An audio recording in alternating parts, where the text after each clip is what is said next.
দাদার হাতে বোনের প্রেমিক। সে কি? ওরে শালা, কি কসাই দাদা রে।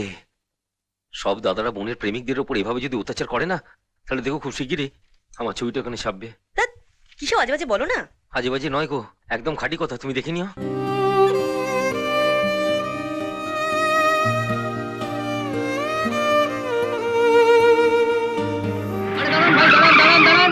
দাঁড়ান, এক সেকেন্ড দাদা, একটু দাঁড়ান। এসো, তাড়াতাড়ি পার হোক, চলো তাড়াতাড়ি, চলো তাড়াতাড়ি, চলো।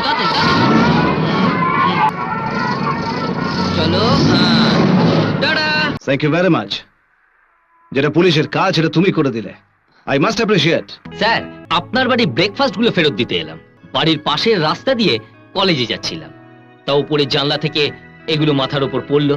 তা এত দামি দামি খাবার রাস্তায় পড়ে নষ্ট হবে, তাই যতটা পেরেছি বাঁচিয়ে আপনার কাছে নিয়ে এসেছি। What you mean? আমি পাগল? বাড়ির জানলা দিয়ে এই সমস্ত খাদ্যবস্তু লোকের মাথায় ফেলাটাও কোনো সুস্থতার লক্ষণ নয়। এক কথা কইছেন।